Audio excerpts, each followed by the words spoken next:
շատ կարևոր է քաղաքական առաջնորդների դերը հարցերի լուծման խաղաղ ճանապարհով տանելը։ Ինչքանով իրանք խիզախ կրնեն, համարձակ կրնեն, ինչքանով քաղաքական ժամանակավոր խնդիրները մի կողմ կդնեն եւ կնայեն ավելի ռազմավարական ապագայի խնդիրներին, սրանով պայմանավորված կլինի տվյալ երկրի հաջողությունները։ Փառք Աստծո, մեր երկու երկրի ղեկավարները ընտրել են այս ճանապարհը, երկրորդը եւ խաղաղությունը, ապագան, մարդկանց բարեկեցիկ կյանքով ապահովել հնարավորությունը գերադասել են մնացած ամեն ինչից։ Ես նաեւ այն քաղաքական գործիչներից եմ, որ միշտ խոսել է խաղաղության մասին եւ փորձել եմ իմ քաղաքական գործունեության ընթացքում ինչ որ ձևով օգտակար լինել, որովհետեւ ինձ համար հասկանալի է մի բան. եթե ունեք հարևաններ, հարևանների հետ ապրում եք միայն խաղաղ, նույնիսկ կենցաղում այդպես, առավել եւս պետական մակարդակում, այլ ճանապարհ չկա, այլ ճանապարհը վեճ է, կռիվ է, անիմաստ ժամանակի կորուստ է։ Եվ ես էլ եմ շատ լավատես, որ իրականում մենք հաջողելու ենք եւ ունենալու ենք համատեղ նաեւ տնտեսական, մշակութային ծրագրեր, մենք հնարավորություն ենք ունենալու նաեւ արդեն կան նախադեպեր, երբ որ մեր հասարակական սեկտորի ներկայացուցիչները հանդիպում են, դա շարունակականություն է ունենալու, հաջորդը կլինի բիզնես շրջանակների հանդիպում, արդեն տեսեք Երևանում մարդիկ գնում են ադրբեջանական վարելիք եւ մեքենաներ են վարում։ Տարիներ առաջ երբ որ դրա մասին խոսեիք, ինչ որ ճշտամական վերաբերմունք այլ կերպ ընդունվեր։ Բայց սա այն իրականությունն է, որում հիմա մենք ապրում ենք։ Ինչ վերաբերում է խնդիրներին աշխարհի, իհարկե մենք հիմա ապրում ենք շատ турբուլենտ ժամանակաշրջանում։ Կովիդից հետո շատ բան է փոխվել եւ հիմա արդեն աշխարհի քաղաքական քարտեզում շատ փոփոխություններ են տեղի ունենում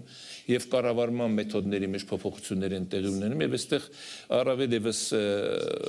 խնդիրներ են ունենում փոքր երկրներ, այսպես ասեմ։ Բայց ես չեմ թերագնահատում փոքր լինելու հանգամանքը գործոնը, ինչ որտեղ նաեւ սա առավելություն է, որովհետեւ մեզ հնարավորություն է տալիս ինքնուրույն գործել, ինքնուրույն որոշումներ ընդունել եւ այդ որոշումները իրականություն դարձնել։ Կարող է զարմանալի թվա շատերին, մեծերի ազդեցությունը, բայց գիտեք, մեծերն էլ ունեն իրենց մեծ խնդիրները։ Մենք պետք է չմտնենք այդ մեծ խնդիրների մեջ։ Մենք մեր երկրի շահերից ելնելով մեր քայլերը պետք է անենք։ Ես խորհուրդ չեմ տալիս ոչ մեկին, եթե առավել եւս հարցնող չկա։ Ես տեսակետ եմ հայտնում եւ գտնում, եթե իսկապես երկիրը ունի ռազմավարություն, երկիրը ունի իր ապագայի նկատմամբ հստակ դիրքորոշում եւ նաեւ այդ քայլերի իրականացման մեխանիզմներ, ուրեմն իսկապես կարող ենք մենք այս բարդ իրավիճակներից դուրս գալ։ Ես չեմ բարձրացնում խնդիրը, բայց չեմ ուզում նաեւ ավելի բարդեցնել եւ ավելի գունավորել եւ դարձնել այնպես ապոկալիպտ իրավիճակ, որ անլուծելի մի հատ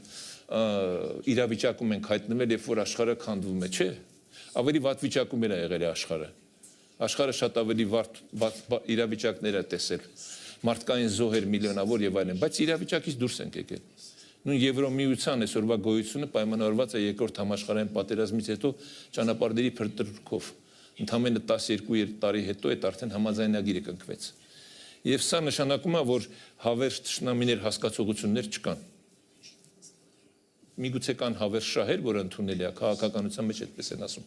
Մենք պետք է այդ հավերժ շահերը կապենք մեր բարեկեցության հետ, մեր երկրի տնտեսական զարգացման հետ, մեր հարևանների հետ բարեդրացական եւ իսկապես խաղաղ ջերմ հարաբերություններ ունենալու հետ։ Նույնը վերաբերում է Թուրքիային։ Մենք ունենք Թուրքիա հարևան, ուրեմն պետք է հարևանություն անենք, սահմանները բացենք։ Իրանին է վերաբերում, Վրաստանին է վերաբերում, ես կոնկրետ Հայաստանի օրինակներն եմ բերում։ Կան տարբեր տեսակի մոտեցումների միջարոս, տարբեր գնահատականներ իմ նշած երկրներում տեղի ունեցող իրադարձությունների հետ, բայց կա նաև Հայաստանի Հանրապետության շահ, որը առաջնորդվում է իմ ասած սկզբունքով, հարևանների հետ ապրել խաղաղ, բարեդրացական հարաբերություններով եւ միմյանց օգտակար լինել։ Միջարոս սա էլ է երկկողմանի։ Շնորհակալություն։